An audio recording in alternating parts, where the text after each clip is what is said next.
Hi guys. Are we live? Yes. All right. Hi guys, and happy Tipsy Tuesday with Jen. I am Jennifer Litchfield, your favorite Texas realtor, and each week I'm bringing you different tips and tricks to help you live your best life. And so today's topic is going to be on self-development. It's going to fall under our self-development category, and it's going to be on childhood trauma and how that affects you, how that affects your adulthood and the aftermath of it all, and just how maybe you don't even realize that it's actually affecting you and your decisions that you're making. Maybe it's on a very subconscious level. Most of the time it is. And then just some tips on how to work through that, how to process those feelings, and just how to overcome and get that, that false narrative to stop playing in the background of your mind. And so, yeah, let's just dive into it. So I have always, since I can remember, I've always been interested in people's behavior, right? So like why someone does what they do. Always, I have 3 sisters. I was always very different from my sisters. Not good different, not bad different, just different. Like I thought different than them. I always have. And so I've always I just remember from a very, very young age just being curious, just being very curious of why people behave the way they do, why are relationships the way they are, why do people let you down, why does this person let you down but this one doesn't. I just remember being very young and very aware of that, and just unfortunately or fortunately, I'm not sure yet, just kind of dissecting everything that was going around me, including everyone's behavior. And so I'm just curious of that, and now in my adult life, as I become more self-aware, I'm realizing that I'm actually thankful for being that aware that young. I didn't know a name for it. I didn't know what it was. It just really just was, at the time, it felt like just added stress. Like I felt like I would stress about things that my sisters didn't, or I would be let down by certain actions that my sisters didn't even seem to notice. And so so at the time it just was like almost like a downfall I felt, but now I feel like, oh, that's a good thing, because now I can reflect back on that and truly just try and learn from that experience and those things that happened in my childhood, and try to understand what it was that I was needing to learn in that moment. What is it and why did I have to go through said event? What did I need to learn from it to be able to be the person I am today? And so, it's just always been something that I'm interested in. And so today, though, one of the things that it always comes back to is childhood, someone's childhood, and that has always, it's just a narrative that is affecting each and every one of us. Like no matter what, whether if you had peaches and cream childhood, or whether you were a hot mess and you were, grew up in in the state system, like without a parent, a mom or a dad, right? So like, regardless of what your scenario was, you had a childhood. If you're an adult now, you had a childhood. It may not have felt like a childhood. Some of us may had to have grown up faster than others, but nonetheless, you had a time in your life where you were the ages of infancy to 18, right? So that's what I'm talking about as far as the childhood goes when we're talking about tonight's topic, okay? Within your childhood, things have happened that either negatively impact you for the long haul or positively impact you for the long haul. And by long haul, I mean, and there's things that happen as a child that are impressing upon you and molding and sculpting your outlook on life, right? It's essentially creating the lens that you are forever going to see the world through, unless you choose to consciously take away those lenses, right? Which is just becoming more conscious of life in general, more self-aware. But nonetheless, even I think the most conscious person, you still have a lens in front of your eyes that either allows you to see the good in people or the bad in people. The lens will be, some people seem always negative, some people you are around always seem positive, right? Like you always see the negative things, or someone always sees the negative things, but then someone else always sees the positive. Like, I mean, that's just an example of a lens that you'll see. Someone sees the problem only, someone sees a solution. Someone can't ever celebrate anything they have done right. Some people can, you know, find the recognition and the happiness in doing one thing right, and maybe they shouldn't even be celebrating because they got a long ways to go, but nonetheless, like, good for them for having that positive outlook, right? So everybody looks at things differently, and that's really what makes us who we are.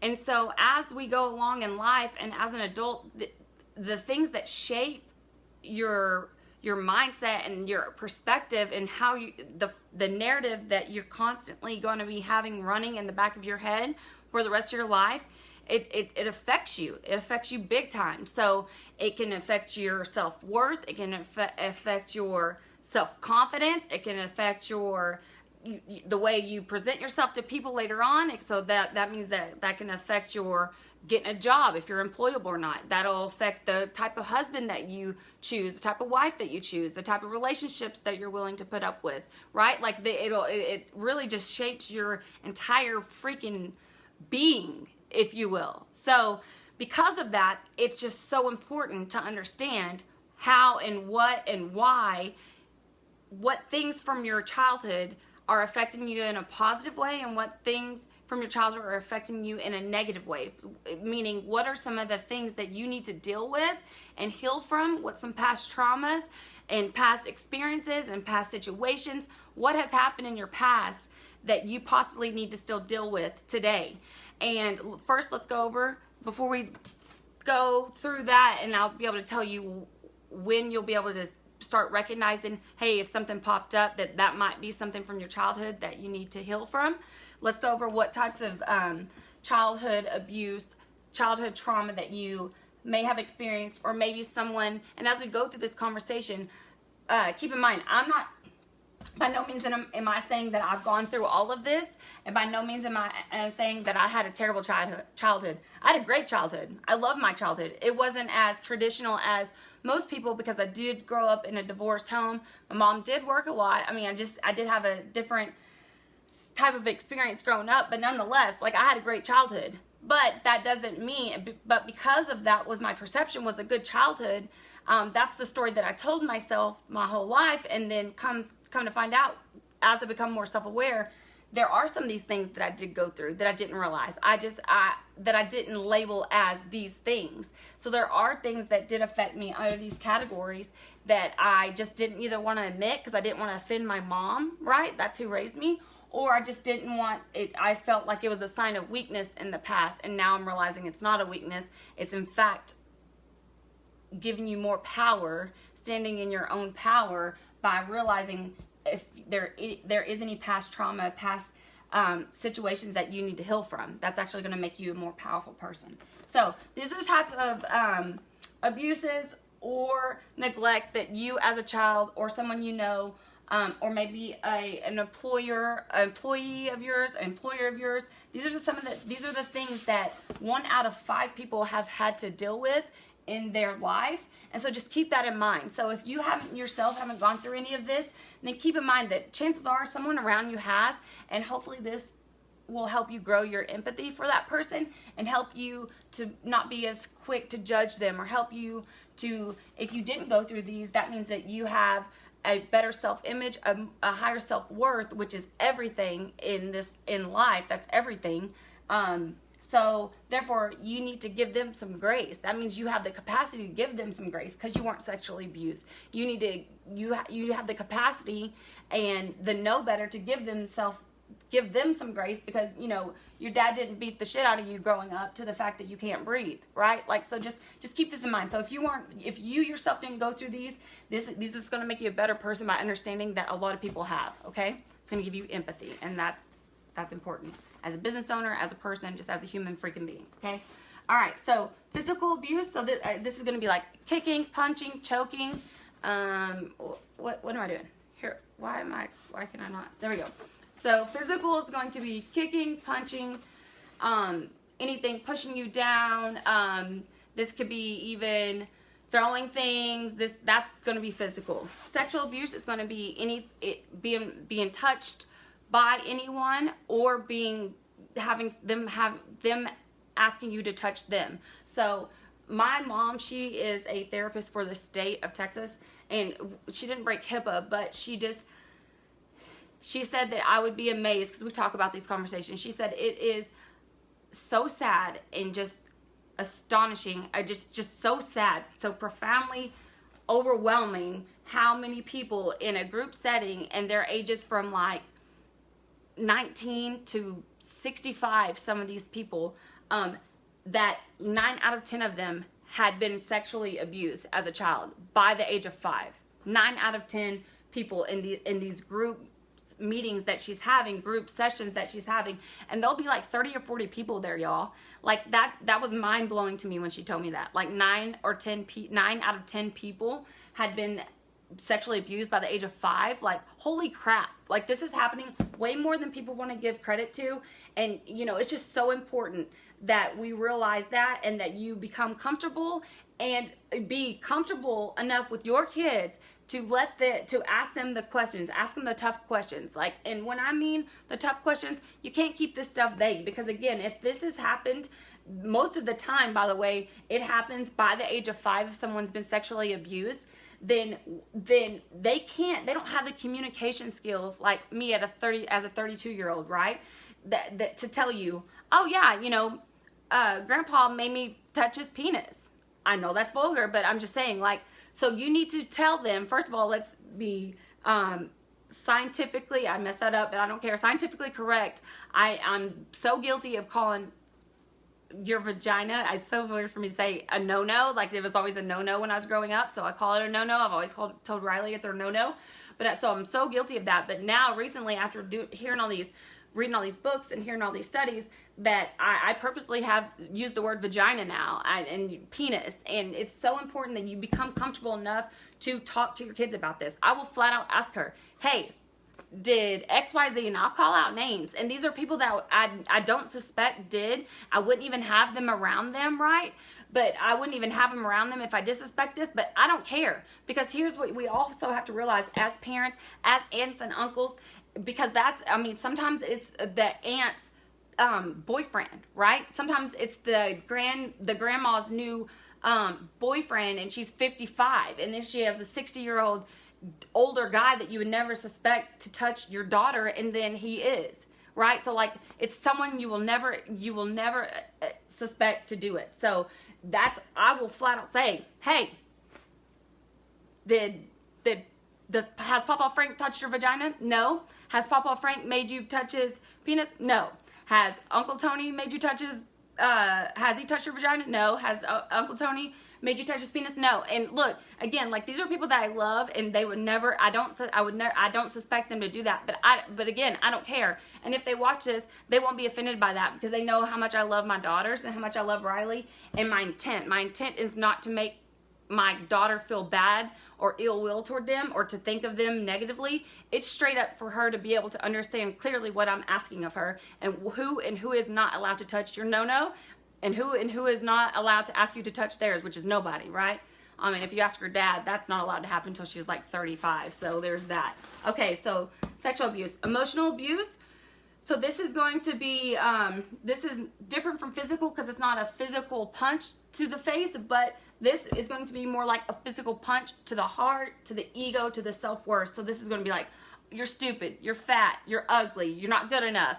I mean, all these things that unfortunately, it would be easier for us for kids, I think, if you just did say, hey, you're not good enough. So later on, when they're 18, 19, and they get out of your hellhole of a home, they hear, hey, you're good enough. Whoever told you you weren't, they're full of crap. But it's not masked like that. This can wear many different masks, many different layers. So it can be about your physical appearance. It can be about your intelligence. It can be about your athletic ability. I mean, so like if you have a dad living vicariously through a son on a sports team, that can be emotional abuse, like nitpicking him apart instead of saying, hey son, I'm proud of you, good job, which is what we should be doing. And realizing that is to only enhance the kid's life, that isn't his life, his sports event. Then that's emotional abuse, okay?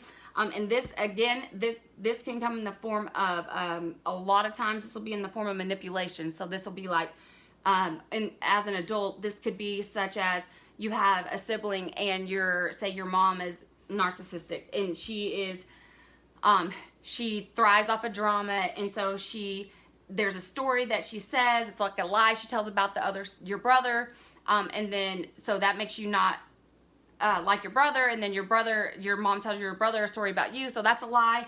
All the while she's sitting there complaining about how her kids are so needy and involve her in the drama that she created. So that's manipulation, and that's a sign of emotional abuse. And this is hard to see past. So and then one more, and we'll talk about it all. So the last one's going to be neglect. So this can be physical neglect, and this can be emotional neglect. So this is going to be, physical is going to be sustaining a house, food, and providing them with the proper medical care, like to get to the dentist, get to the doctor. And then emotional neglect is going to be, not showing affection, not saying that you love them, not saying that you're proud of them, not giving them that recognition, that praise, that love, that nurturing that kids require. So, and what's important to understand about all of this is everyone has gone through some form of this, some on very extreme levels, some on very minimal levels. And because it was such minimal levels and you weren't neglected emotionally as a kid, then you were able to see, hey, that's not right. So let me give you an example. So like later on, you're in your young adult life, you get with a guy and then he starts physically hitting you. Well, if he's physically abusive and you grew up in a house where your mom was physically abused, what's the chances that you think that that's okay? What's the chances of you staying in that relationship? Pretty high, right? Pretty high. So, but what's the chances if you grew up and your mom wasn't physically abused and had a loving marriage, what's the chances of you knowing that, hey, that's not right? Hey, my self-worth is more than that. Pretty good. And that's why it's important for all of us to understand that you're going to encounter something of this even in your adult life, but it's important to understand that, to recognize it for what it is, and to be able to like have a checks and balances and understand what you as a person should put up with and what you as a person should not. And that's one of the main reasons why as a child, your childhood trauma you must heal from. So in my opinion, I think that it's a requirement from all of us to heal from our childhood trauma. And because if you don't, what's going to happen is that feeling that you never processed, that experience that you had, those emotions that you never allowed yourself to feel, all that anger and that sadness and that hate and that bitterness and that complacency, all that you just suppressed down for all those years, it comes up in other forms of your life. It's going to come up. So it can come up when you're in traffic and you have complete road rage and you take everything personal on the road. But is it really about that person that doesn't know you, that cut you off or didn't let you in the line? Like, how is it that affects you that way? Why is that? And a lot of times it's because of some from the past that you have to heal from. It's some ego in the past, some current ego that you have now that possibly was created from past neglect, past abuse, right? And then even for like the way you present yourself and your relationships. So when you go to meet someone for the first time, you can tell pretty quickly whether or not someone has self-confidence or not, right? That's something that I think our nonverbal communication, we have verbal and nonverbal communication as humans, but our nonverbal makes up 55% of our communication. And so what that means is by the time someone comes to you and opens their mouth, you have already decided whether or not you trust them, whether or not you like them, whether or not you want to engage in this conversation, whether or not you feel safe with them, whether or not you feel like that's someone you would like to get to know any further before they even open their mouth, right? And this is all happening subconsciously, okay? This is all happening subconsciously. So therefore, it's important. That's so important to understand that people are dissecting you as a person and y'all's interactions, and they can understand and see and feel your self-worth before you even have the chance to open your mouth and say, oh, I know I'm capable of doing this job. oh, hey, I'm actually a trustworthy person. Let's get into this, you know, romantic relationship together, right? Like, you have to understand that people are reading you and putting judgments on you before you even get to say words, and because that's happened subconsciously. It's not because they're a bad person, it's because it's happened subconsciously, and that you're doing the same. So just make sure that your subconscious is aligned with what you really feel, like what your values are, what your self-worth is. And then just maybe it's a good time to do a self-check and a gut check to see, hey, is my self-worth, is it where it needs to be? Is maybe some of these things that happened in my past, did they actually affect me? Did they actually affect and are they running in the back, the false narrative, this story that I'm telling myself, this filter that I'm filtering every experience through, that I was told I wasn't good enough my whole life growing up. And so when I meet this guy, it's conveyed through my conversations, through my words, through my body language that, hey, I'm not good enough, so let me just self-sabotage this relationship, right? Or, hey, I watched this growing up. I watched being able to throw things and punch walls and put holes in sheetrocks growing up. And so if you look and you stop right now and you think as an adult, if you're doing that, if you're punching walls, if you can't express your anger and your frustration without punching a hole in sheetrock, well, chances are that came from somewhere, especially if you've been doing it your whole life. Chances are you need to deal with that physical anger, that physical abuse that you potentially had put up with in your past, and figure out what it is. Why can't you express yourself with your wife or your husband without punching something, right? Why can't you get intimate with someone? Why is it? Why won't you let someone close? Or why is it you can have sex with 95 people and not feel and be completely disconnected with your body? Why is that? Right? Like, because let me tell you right now, that's not right. That's not how you should be. That's not because I'm judging, because I know that your self-worth needs to be higher, and you need to realize that you are connected to your body. And your emotions are tied to sex, whether you want to believe it or not. Your emotions are tied to sex, and that your emotions do tie to your self-worth, right? So, like, you know, what is it? What is it that allows you to do these things? What is it that allows you to, never tell your kid or show affection to your kid or your significant other, right? Like, what is it? Why is it that maybe you manipulate people in conversations to get what you want? Did your mom manipulate you? Like, did she make you feel bad and make you want to come see her? Or did she make you, feel bad for XYZ because of having more than a sibling, or because of, not doing as much for her as another sibling? Like, what is it, right? And then for this one, it's neglect would be, what is it that's not allowing you to really accept love? That's going to be that one. That'd be the opposite of that. So what is it that's not allowing you to take a compliment from someone? What is it that's not allowing you to, that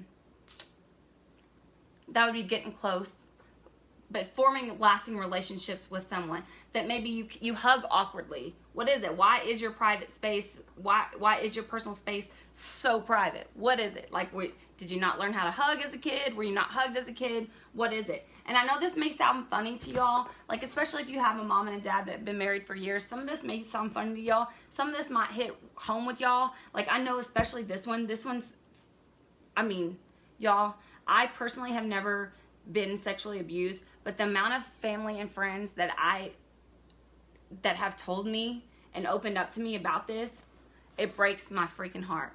It seriously breaks my heart. Like, it makes me so sad. And then when I talk to my mom and she's telling me that at 55 years old, that these people are still completely impacted in their self-worth and their stability, they aren't able to hold a stable job or a stable relationship or just anything.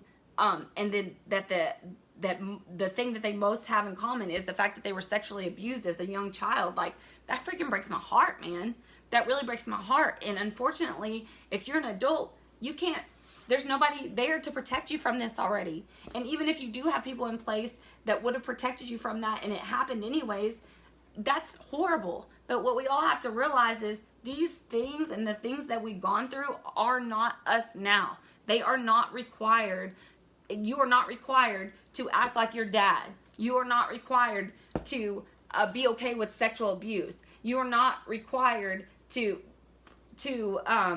be called fat, lazy, or stupid, right? You are not required to not get close to someone and to not be able to hug someone and to be able to not be there for your kids and for your nieces and nephews, and if you don't have kids yourself, or even if you don't have nieces and nephews, be there for your employers, be there for your employees, be there for your team members. Like, at the end of the day, we are all human freaking beings, and we have to be able to interact with one another, and we have to be able to not let the past continuously take from our present. And until you deal with these traumas, they will continuously take from your present, because you're never going to be allowed to fully be 100% there for that relationship that you're in. You're never going to be 100% there and committed and level-headed and non-judgmental of yourself, of others, if you have these past things that you need to heal from. So I encourage you all to just kind of take a moment and just truly just dissect yourself and try to figure out what it is. If there's something in your past, and some might be sexual abuse, and that's point blank, that's pretty straightforward. Some might be physical, that's pretty straightforward. Some might be as simple as that you might not feel like that if you had both parents growing up and you went on vacations and you had all the things money could buy growing up. That's not what this is about. That you might not feel like you have a right to call this a past trauma, but at the end of the day, if you were negatively impacted and you have some rollover emotions and feelings from something that happened in your past, it doesn't matter if you grew up in a 2-story home on these elaborate vacations. We are all entitled to our emotions. We are all entitled to our feelings, and we all have to understand that you don't have to, just because this person went through something way worse than yours. It's not about that. It's not about stacking up who had the worst childhood. It's not about that. It's not about, is his or her feelings justifiable or not. It's not. None of that matters. None of that matters.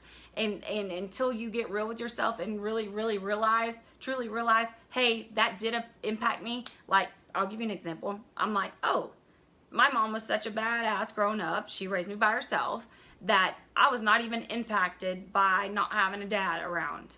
Okay? I love my dad. He might be watching this now. I've since learned to see the good in him. But for my whole life, I told myself that. Like, I didn't even realize. I was fine. It didn't even affect me. And it's not until right now, like this last 2 years, that I've really realized, holy crap, it absolutely affected me not having a dad grow up. It 100% affected me. It affected me wanting male's approval. It affected me in the way that I'm just like, it affected some of my feminine qualities, right? Like my hell bent on being able to do stuff myself and being independent. That affected me. So essentially what that is, I'm learning now, is trust. That affected my trust. Like how much I'm able to trust my husband, how much I'm able to trust anyone that's a male, honestly, or even just bigger than that, just anyone. Be able to trust anyone that's going to actually see something through and not walk away. Like, are you going to, at the end of the day, abandon me? Even though it was love, it wasn't love that made him leave. Love wasn't enough, though, in that situation for my parents. Love wasn't enough for them not to be divorced.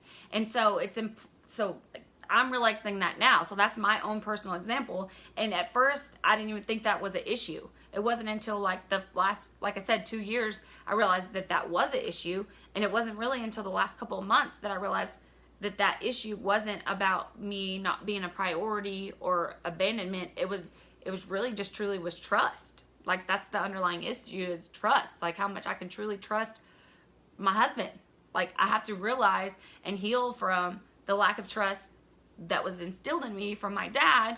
And again, not his fault. Like, I truly mean this, not his fault, not because he might watch this, not because he might not, just because the more self-aware I'm becoming, the more I'm able to be more empathetic to people, and I realize that's not his fault. Turns out, like, his dad was an alcoholic, and his dad's dad was an alcoholic, and his mom was not loving toward him, and his dad wasn't loving toward him. You know, like, there's so many things that impacted his childhood that he was only being the best dad. He is still only being the best dad he knows how to be. That's what capacity he has.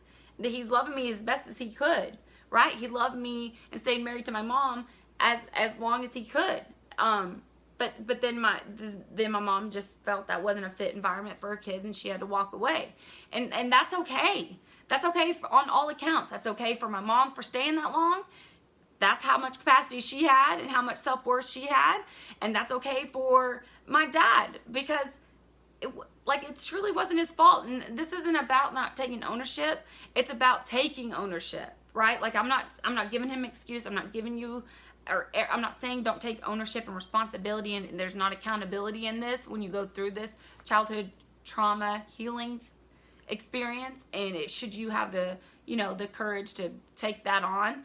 And I definitely recommend just taking on something small at a time, like just a small recent emotion versus, a big abandonment feeling such as that, right? But it's just understand that this isn't about, at the end of the day, it's not about you. And that's what we have to understand.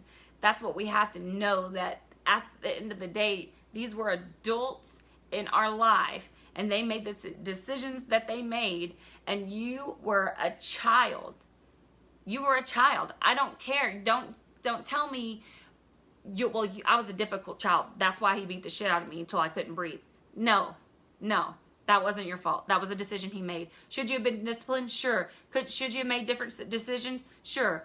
But at the end of the day, no, that's not an excuse for that adult's behavior in your life.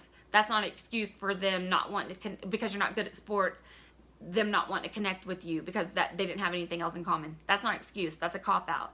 And we have to understand that in the past, whatever it is that you feel like you need to heal from, it's you only need to heal from it, and you only need to take ownership of what you've done since, like what it's affecting since you become an adult. Like what that false narrative, what those lenses of self-worth and physical abuse and sexual abuse and neglect, what that's how and why and when that's affecting you right now. That's the only thing you're responsible for, which essentially is going to end up being responsible for your own happiness and the happiness of the others surrounding you. But when you go into this and you think back, these aren't things that you need to do these aren't things, you can't justify not one of these that have been done to a child and that are being done to children right freaking now.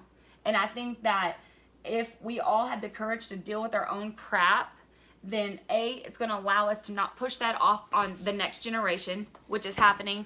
I have had very personal, terrible experiences where the thought of limited beliefs and the thought of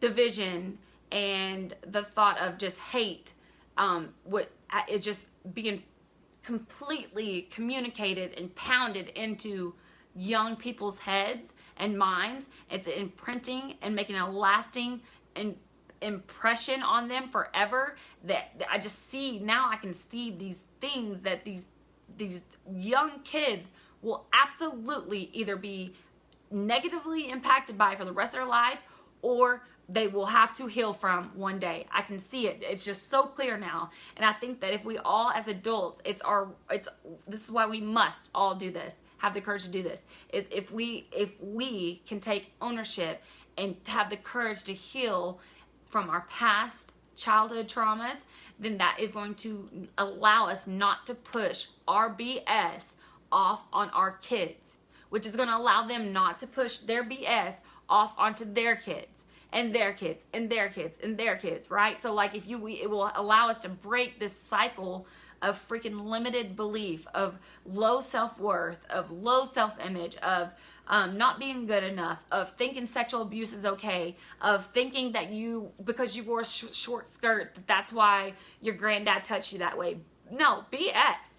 he touched you that way because no, they don't. I don't care. It doesn't give you any right. I don't care what you're wearing. I don't care what you're wearing. I don't care what you're wearing. Right? It's consent. There was not consent given. Also, they're the adults. They were the adults in these situations. That when you think back to this trauma that you need to heal from, they were the adults in this situation. So when you reflect back, realize that and feel those emotions. Allow yourself to sit still. Have the courage to sit still and feel those emotions. Go back to those times and just feel what it was that you were feeling in that time. And it's going to feel uncomfortable. And if you feel like a hot flash come over you, recognize that. Make note of it, right? Make note of that feeling that you have. If you get I say that because when I get irritated or when I get angry, I get a hot flash or whatever. If you get tense, like if your neck gets tense, if you feel really sad, if you get nauseous, if you just, when you go back and reflect on these moments, take notes of these feelings, because what that will allow for is now, when you're not thinking about the past, but when you're going through present time, when you're dealing with situations, you'll be able to become more self-aware and be able to like realize, oh, wait, this feeling that I'm feeling, this hot flash that I'm feeling, that what they just said shouldn't have triggered this much emotion. Maybe there's something there. Maybe just make note of it, right? Like, and this is how simple and small this is going to happen and how slow this is going to happen. But the first step is just to become more self-aware. You just got to become more self-aware, and to do that, you got to go back and start and truly just open up Pandora's box and think about the past crap that's happened, the past things that did affect you, and just know that whatever you have the courage to heal from and to pull out of yourself and to just get real with yourself, just know anything that you do will only be for the good. It will only be for the good. I don't care if they've passed away and you can't get that, you can't, physically confront them about it. I don't care if they've, if it's someone you never want to talk to again. This isn't about healing. You don't have to heal by that with the other person there. It's not about the other person at all. Honestly, it's not. It's like forgiveness will set you free, and that's so true. Like, you have to forgive them, but it's not forgiving them because they deserve it. It's forgiving them because you deserve it, right? Like, that's something you're going to discover through all of this. And then you may end up, maybe they do deserve forgiveness because maybe they, like I said, maybe his dad did that and his dad did that and it's 16 generations down, and they just simply didn't know any better. And I hate to say that because I think there's still ownership in it all. But, nonetheless, that's the sad world we're living in. And so just break the cycle. Break the cycle. If your dad beat the crap out of your mom, and right now you watch this and you slapped your wife last night, but you're watching Facebook Live because you're like, I don't know, maybe it's just, serendipity that allowed you to watch this right now, then don't slap your wife again, right? Like... Don't do it, because your son's watching, your daughter's watching, your niece is watching. Like, your wife's talking to her friends and she's telling them that they're okay. Misery loves company, and that's what you have to realize is that's why things continue to go on. That's why kids and generations upon generations don't think that they're good enough and think that, I'm here, I'm good. Like, I'm content with life because I have a roof over my head, and this is what I deserve. I don't get to go here because, no one else in my family went here. No one else in my family went to college. No one else in my family owns their own company. No one else in my family has a savings account. No one else in my family gets divorced. No one else in my family calls out that has, my aunt didn't call out her uncle or her husband for, touching his little niece. So now I'm in this situation with my boyfriend, but I really love my boyfriend, and this is the first person that's really loved me and showed me affection. Like, can I believe my daughter? Can I not? Don't do that. Like, what I'm, like, I know this is like extreme, these are very individual circumstances, but they're real, and I hope that it just allowed you to see what it is that I'm talking about, like what it is that's truly just affecting so many people, and just really, and most importantly, like, you owe it to, if you have kids, you freaking owe it to your kids. My goal is to only take from my childhood what was beneficial to me as an adult, and then do better.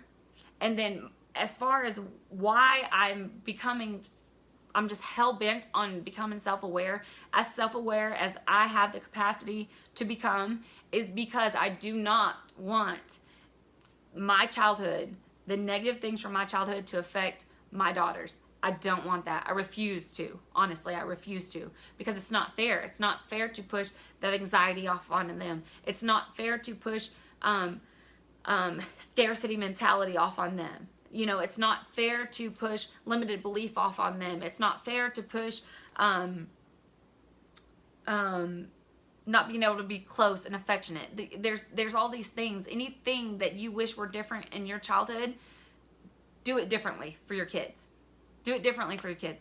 If anything you see a kid going without, do it differently for them. They don't have to be your kid. They don't have to be even your family. If this resonates with you, with your heart, even if you have kids, if you don't, I don't care. If this resonates with your heart, there's so many kids out there that are in what looks like a picture perfect home, and then they get to the classroom, and I mean, they're spilling their guts to these teachers. Like, teachers are constantly being just, I mean, I'm amazed by the amount of things that a teacher actually juggles. Like, not only is he and she are trying to teach from our standardized, forced curriculum, but they're also dealing with all of our crap, because all of our kids are dealing with all of our crap. So they have to teach our kids, and they have to deal with all of our crap, and then our kids' crap from our crap, y'all. Like, this is real. This is what's happening, right? So like, if you want to get involved, and if you're wondering where you can connect with some of these kids that are maybe been affected by this and impacted by this, and to give your kid a point of reference, to maybe see how good they actually have it, to maybe see how they don't need another 150th Barbie, right? Have them and take them with you. Get involved with these schools. Schools and teachers have the inside track onto what's going on with our youth, inside track on what's going on to our communities. Like, use that as a resource. Be a resource to them. If you want to be a resource and make a change, that's what we need to do. We have to impact someone's childhood right now. We have to give them the courage to understand the self-worth, to know, hey, at least one adult cares about me. And I read in an article I was reading, it said that even if one adult showed a kid that they cared about them, and they cared and held them accountable for either their grades or their behavior, or just even asked how they freaking were, one adult, it made the world a difference. Can you imagine? Like, and I think back and I'm like, that doesn't surprise me. I think back and I think about that. Like, it doesn't surprise me. Like, the amount of coaches that just made such an impact on me, and that's with having a loving mom at home and my dad loving me to his capacity, they still made a huge impact. But if I look back now, after I'm more self-aware, I realize, oh, that was because they were male coaches. Oh, that was because there was a void in my life. Oh, that was a male authority figure, a positive male authority figure who took an interest in me. Not weird interest, like as it took me under his wing interest. And it's like, oh, it all starts clicking. It's like, holy crap. Like, no wonder I held them on such a high pedestal, like are so fond of them and those memories of my childhood. Like, when I think back to my childhood being so great, yeah, I didn't realize that my mom was doing it on her own, but that's because I had all these adults that stepped up in my life.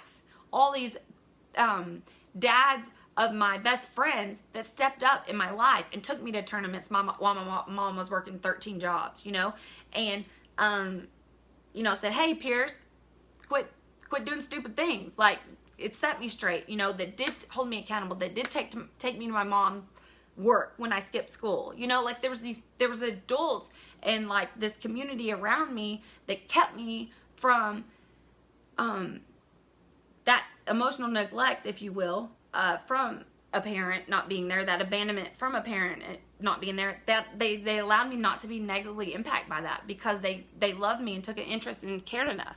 And so I just, I'm all about like transparency and I do not mind putting my business out there in the streets, because look, I feel like I learn from stories, and it allows me to like actually take meaning to something. So if by me telling you and sharing you my dirty laundry or whatever, if that helps you with your story, with your narrative in your head, if that helps you with your self-worth, that's what I'm here for. Honestly, that's what I'm here for. If this encourages you to go out there and be that one adult in someone else's life, some complete stranger's life, I'm here for it. Like, that's what I'm here for. You know, I mean, I just think that I just feel so strongly about this topic. And I'm sure this is like, Jen, this is all over the map. I can't keep up.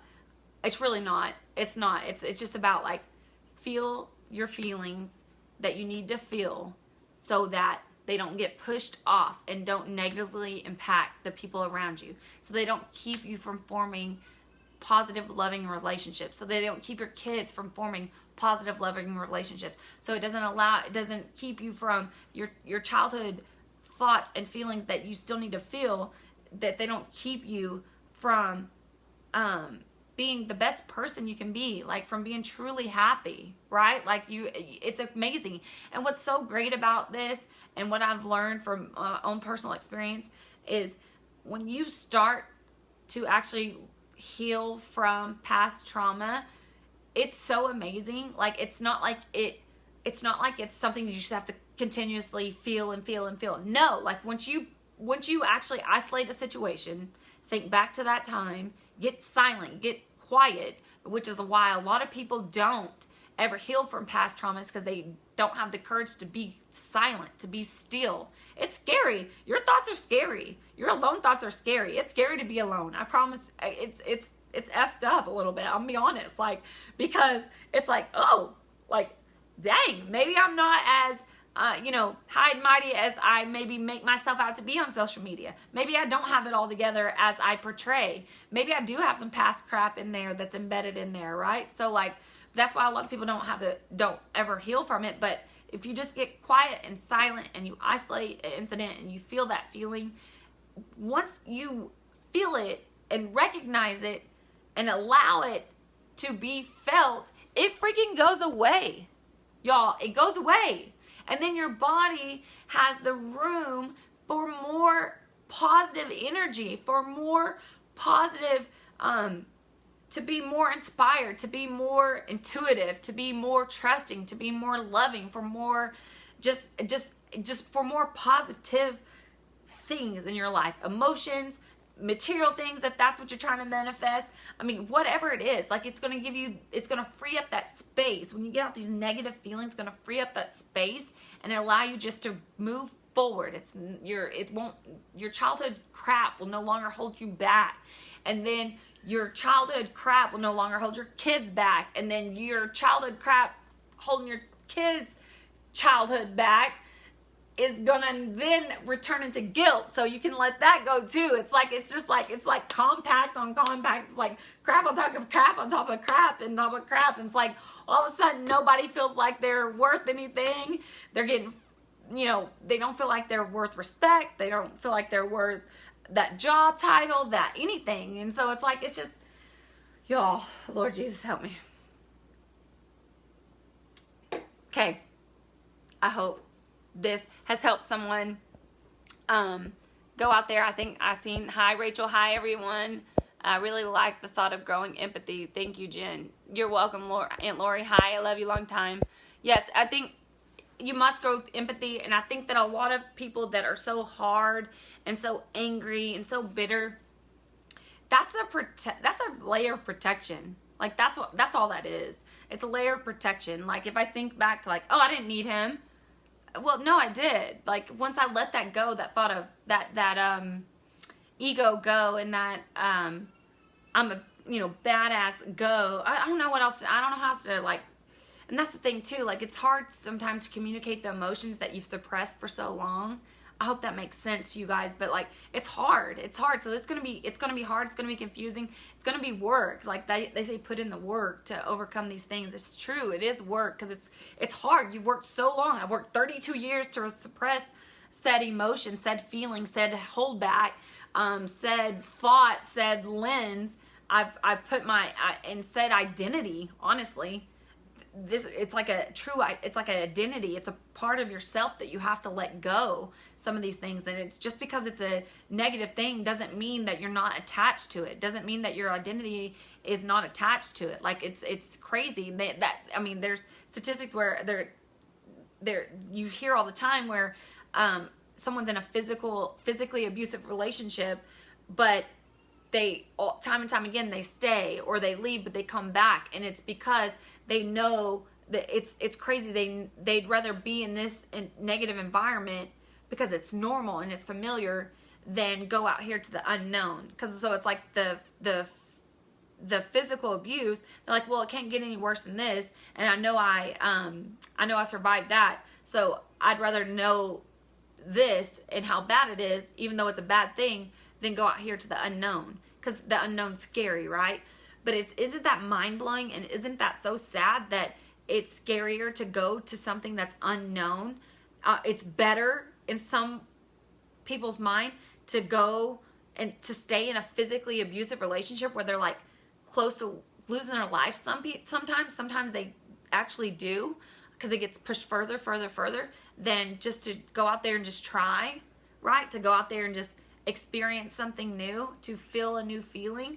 It's just because it's so unfamiliar. Like, our brain wants what's familiar. It craves what's familiar. And that's also why these cycles continue, is because your brain craves what's familiar. If you only let criticism in, if your brain's used to criticism, that's what it's going to let in. If it's used to praise, that's what it's going to let in.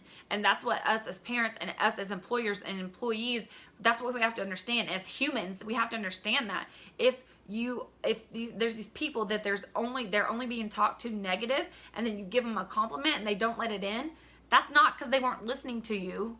Like, that's because that's what they're used. They don't.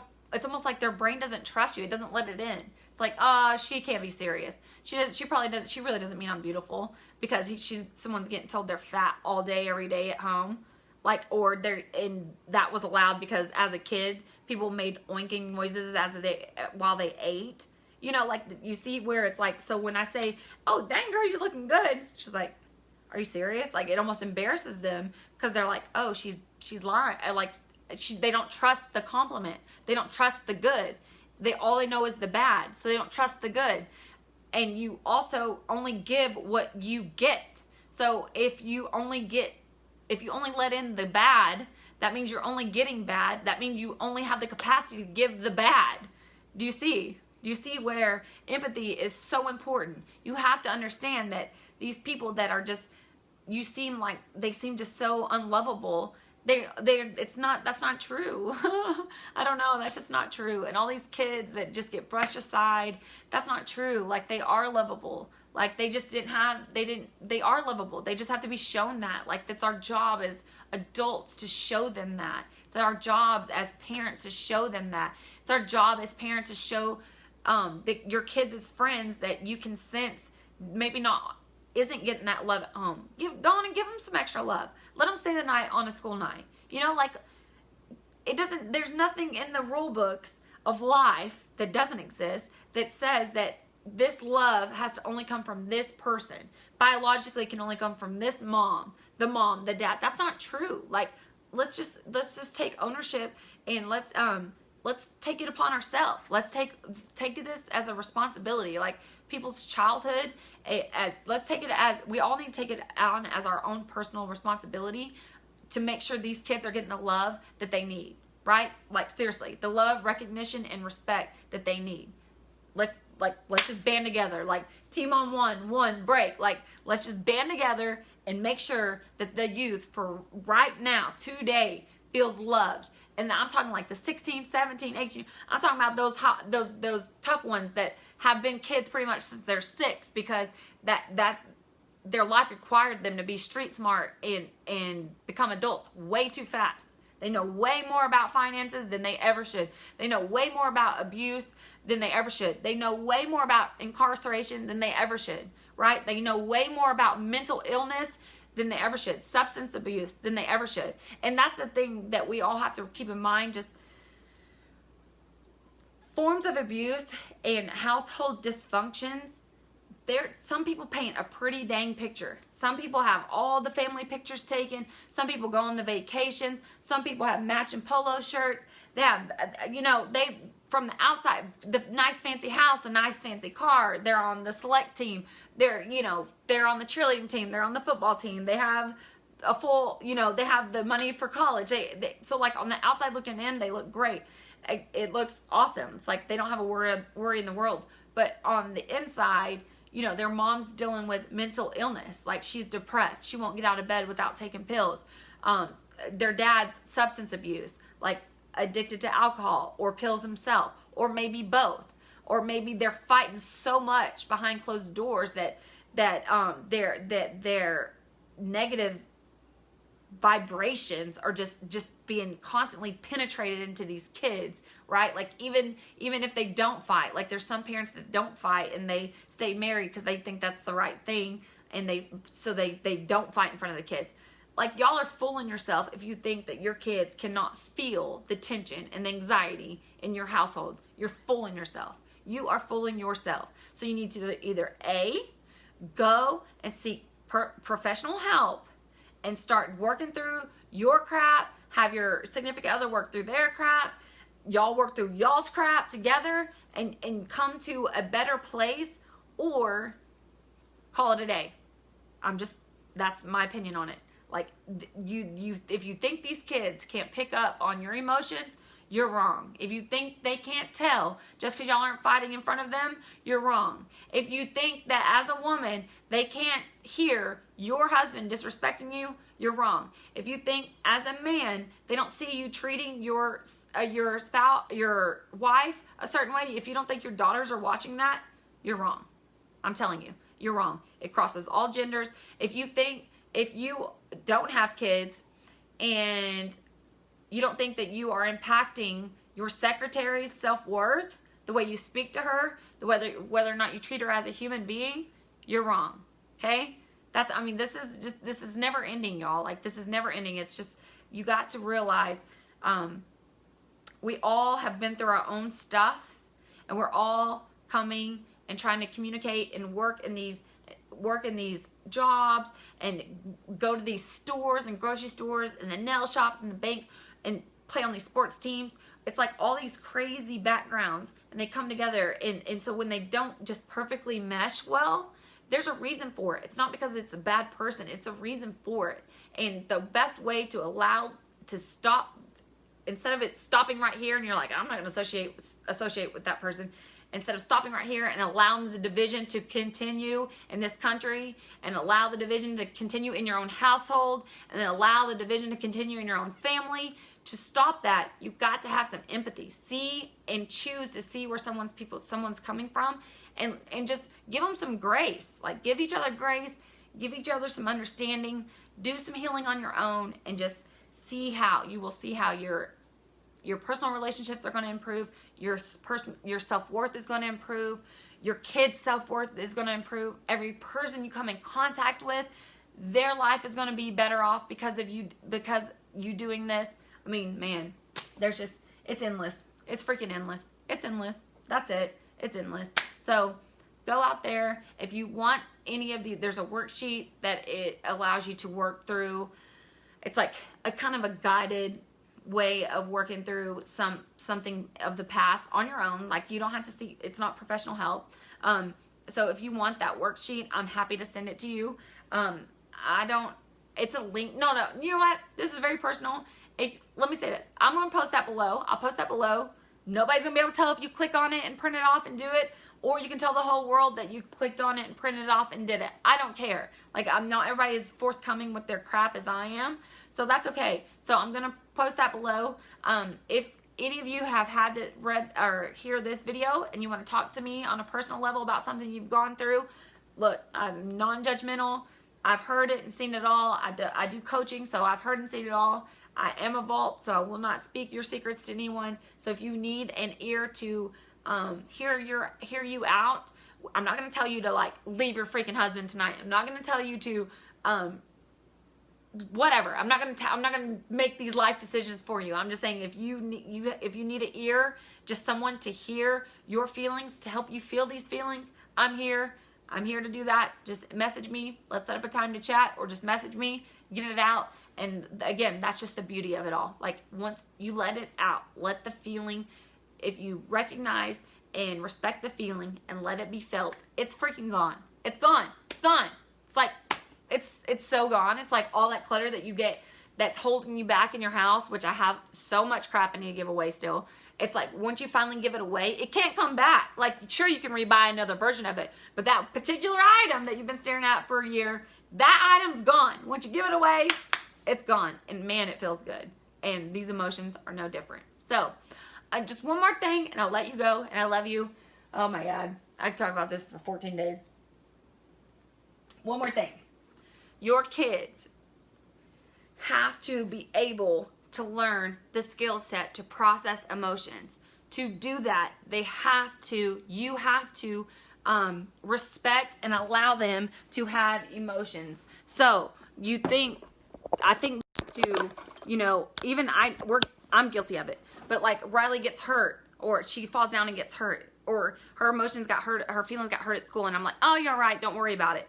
Don't do that. Like, the more I'm learning, that's not fair to do. I don't need to do that. I need to allow her to feel that feeling, because it's actually good for them to feel a feeling of disappointment, or feel that. You can't swoop in and fix it. Like, as a mom, I always want to swoop in and fix it. I can't swoop in and fix it. Like, we have to allow our kids to feel disappointment. We have to allow our kids to feel pain. We have to allow our kids to feel discouraged. You have to allow them to feel that. So you can't come in and swoop it, and you can't say, hey, quit that crying, or I'm going to give you something to cry about, or hey, that's not a big deal, don't worry about it.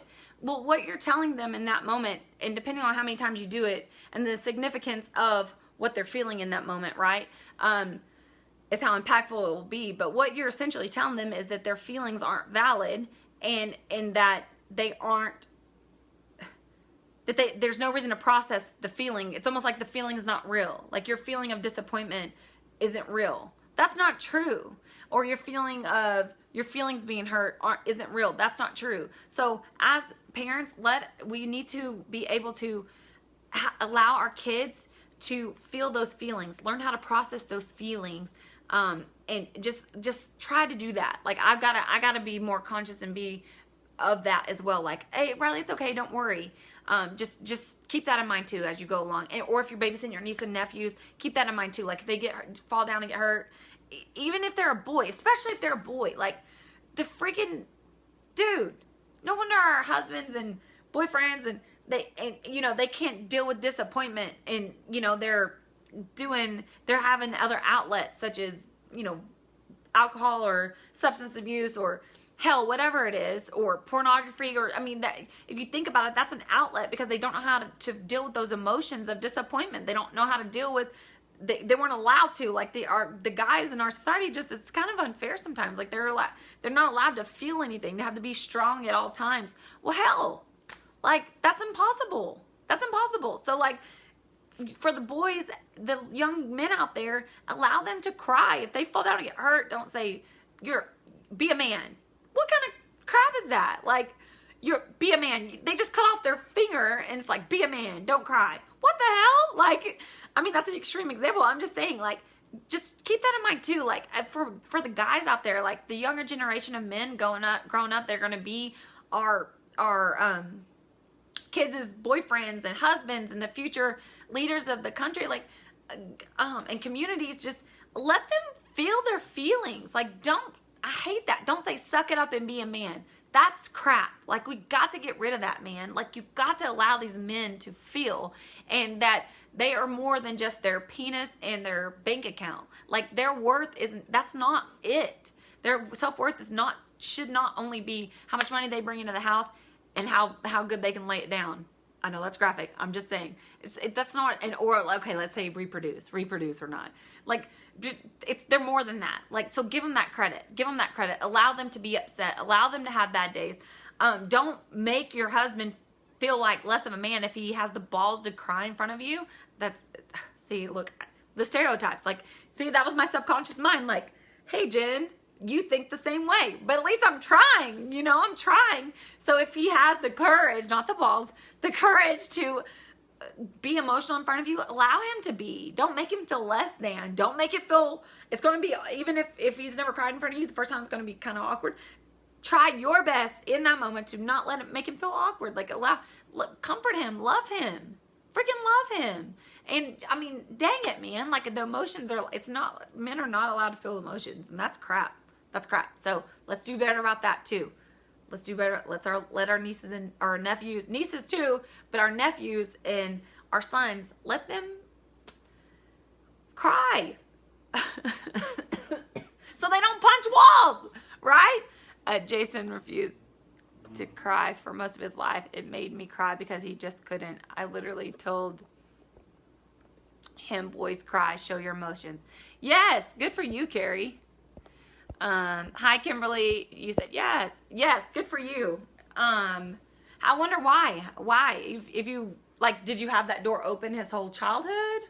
Or what? I'm wondering. Oh, and then also, if it's a split home, I wonder if one parent felt so strongly, like if the other household that was influencing him felt so strongly about him not crying, that even though you allowed and made it a comfortable, safe environment to show those emotions, if theirs was so hostile about it, it trumped it. I don't know the actual situation, but I'm wondering if that's it.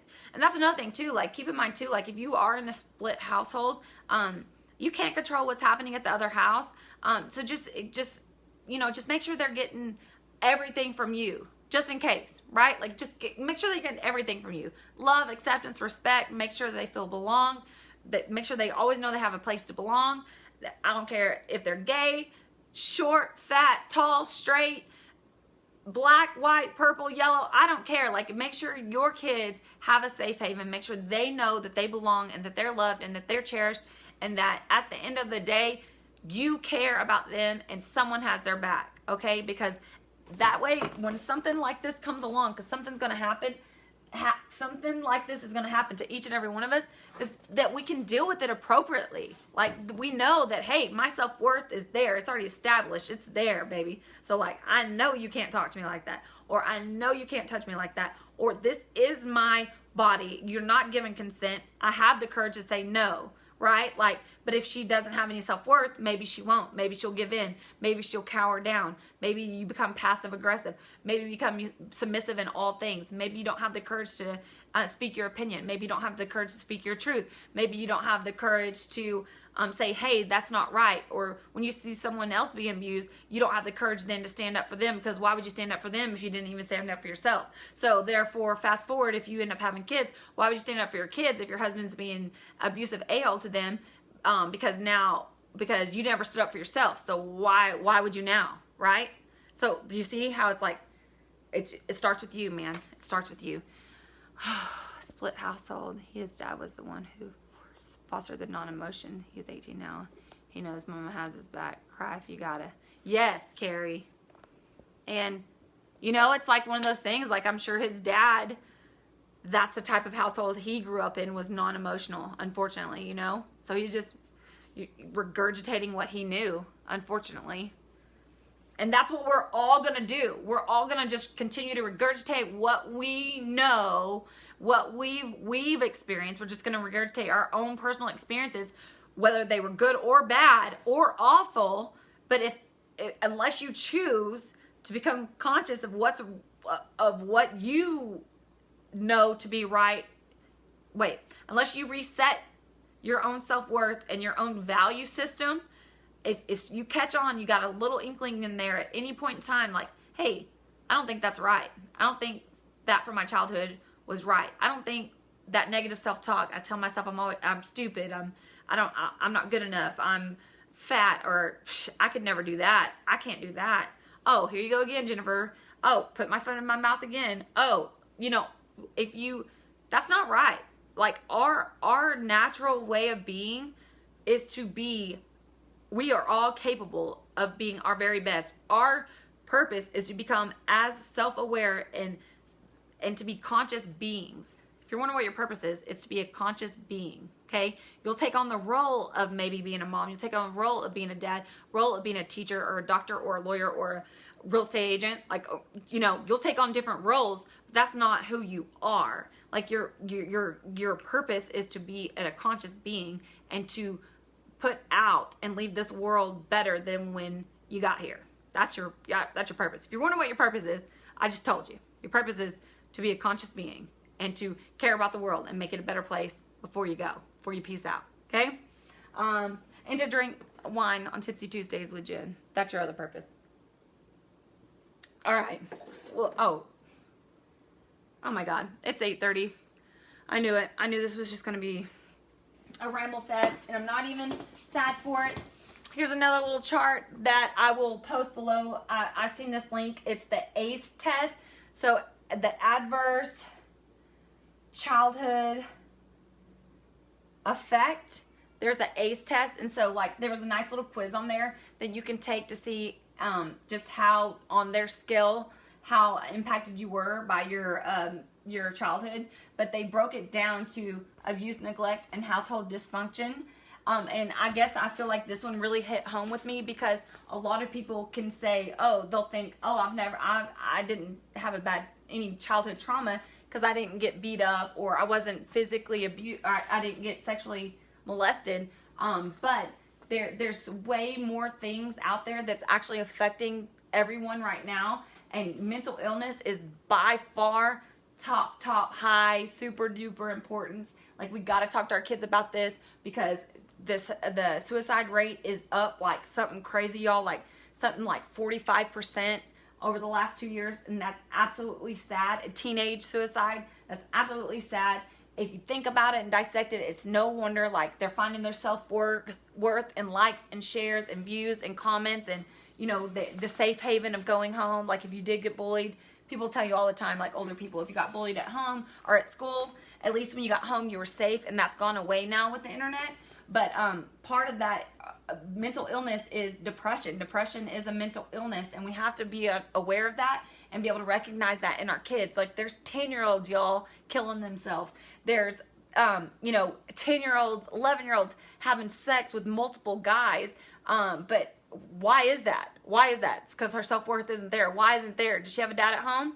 Like, does she have any male positive attention anywhere? Like, if not, then maybe that's something to do with it, right? So and will she later on be affected by her choices at the age of 10? Absolutely. Absolutely, y'all. So mental illness is a big one.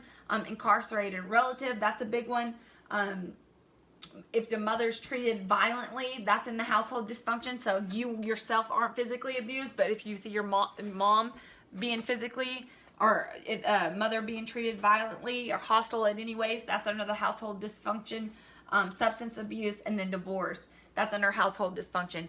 But again, of course, this is going to have an impact on kids, but I think that in some instances where if there is a substance abuse, if there is a physical abuse, if someone was sexually assaulted, I think that in fact this is not a household dysfunction. This is actually this is absolutely a necessity that at least I'm happy my mom had the courage to take.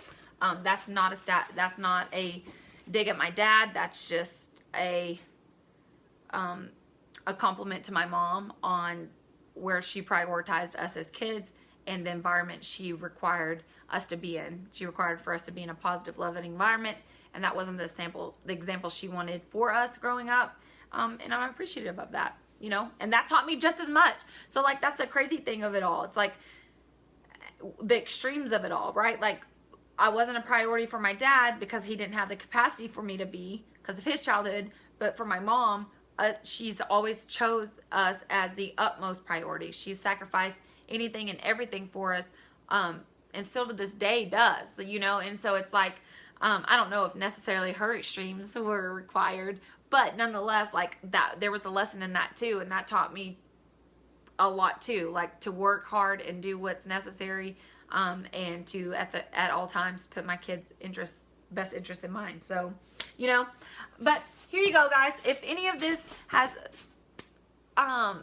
spoken to you in any way, please comment below, like, comment, and share on this. I hope that even one sentence in this video of the 16,000 sentences, because it's been an hour now, but I hope one of them, if you share and it resonates with someone, and even if they don't like the sound of my voice, but it makes them start thinking about the situation that they're in, or the negativity that maybe they're projecting on other people from the stuff they need to heal from, even if it just gets them thinking about it and they start healing from somebody else's advice, then hey, the purpose is, the goal was met tonight. So anyways, love you guys. Cheers. Happy Tipsy Tuesdays with Jen. We will do something not as somber and serious. Next week we'll do something funner. But for tonight, I just felt like this was important. So just go out there, love yourself, love everyone around you. Start healing those traumas, and don't let your negative childhood experiences affect your child or the children around you or your personal relationships. You're better than that. You deserve more than that. You deserve to live your best life. So go heal up from those traumas and experiences so that you can. Because we're all trying to live our best life, right? Right. All right. Love you. Thank you, Carrie, for commenting and sharing. Thank you, Kim, for watching.